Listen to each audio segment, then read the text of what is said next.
Assalamualaikum warahmatullahi wabarakatuh. Halo, perkenalkan nama saya Dewi Anggraini Fauziah dari kelompok 2. Pada kesempatan ini, saya akan mempresentasikan materi hakikat dan kedudukan hukum. Materi ini membahas dasar-dasar hukum serta pentingnya hukum dalam kehidupan bermasyarakat. Apa itu hukum? Hukum dapat dipahami dalam dua pengertian, yaitu hukum sebagai hak atau right, dan hukum sebagai undang-undang atau law. Dalam bahasa Indonesia, hukum berasal dari bahasa Arab, yaitu huk yang berarti aturan. Hukum merupakan norma dalam masyarakat yang berfungsi mengatur perilaku manusia. Hukum sulit didefinisikan secara seragam karena sifatnya yang abstrak. Apa itu hakikat dan kedudukan hukum? Hakikat dan kedudukan hukum merupakan dua hal yang berbeda. Hakikat hukum adalah aturan, sedangkan kedudukan hukum adalah pengatur atau fungsinya. Hukum merupakan sistem aturan yang di dalamnya terdapat hakikat dan kedudukan hukum. Hakikat hukum. Hakikat hukum adalah seperangkat aturan yang berisi perintah dan larangan untuk mengatur kehidupan manusia dalam masyarakat. Tujuan hukum adalah menciptakan keadilan, ketertiban, dan keseimbangan serta melindungi hak dan kewajiban setiap orang.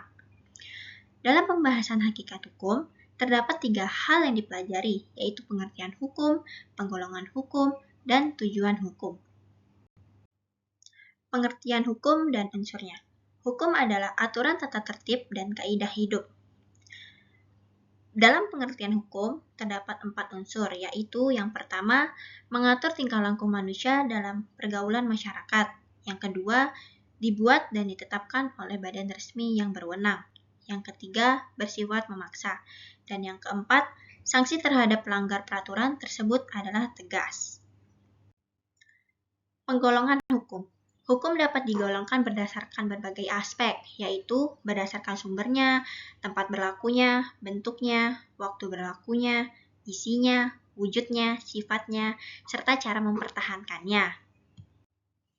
Tujuan hukum. Tujuan hukum adalah menciptakan tatanan masyarakat yang tertib, mewujudkan keadilan, memberikan kepastian hukum, serta mewujudkan kebahagiaan dan kemanfaatan bagi masyarakat. Kedudukan hukum atau legal standing. Kedudukan hukum atau legal standing menurut Harjono adalah keadaan di mana seseorang atau suatu pihak memenuhi syarat sehingga memiliki hak untuk mengajukan permohonan penyelesaian perkara di depan Mahkamah Konstitusi. Syaratnya. Syarat legal standing yang pertama adalah kualifikasi subjek. Subjek tersebut meliputi warga negara perorangan, kesatuan masyarakat hukum adat, badan hukum publik atau privat, serta lembaga negara. Berikutnya, syarat legal standing kerugian. Selain itu, subjek harus memiliki hak konstitusional yang dijamin oleh Undang-Undang Dasar 1945. Hak tersebut dirugikan oleh undang-undang yang diuji, bersifat spesifik, aktual, atau potensial, serta memiliki hubungan sebab akibat. Langkah-langkah pengajuan legal standing. Langkah pengajuan legal standing dimulai dengan permohonan tertulis dalam bahasa Indonesia dan ditandatangani pemohon. Permohonan didaftarkan ke Mahkamah Konstitusi, lalu diperiksa kelengkapannya oleh panitia. Jika lengkap, perkara dicatat dan disidangkan hingga menghasilkan putusan.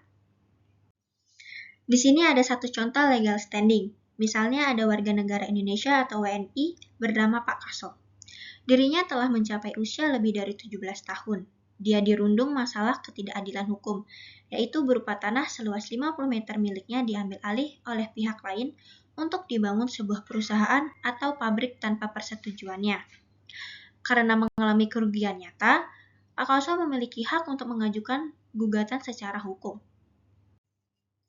Nah, kesimpulan dari materi yang saya sampaikan tadi, yaitu hukum di Indonesia adalah seperangkat aturan untuk menciptakan ketertiban dan keadilan.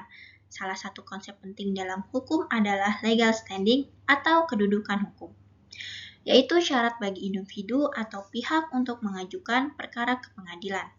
Legal standing didapat ketika seseorang, seperti contohnya Pak Kaso tadi, mengalami kerugian spesifik dan aktual. Dengan demikian, memiliki legal standing adalah hal krusial untuk bisa menuntut hak hukum dan memulai proses penyelesaian sengketa di pengadilan. Sekian presentasi dari saya. Kurang lebihnya mohon maaf. Akhirul kalam. Wassalamualaikum warahmatullahi wabarakatuh.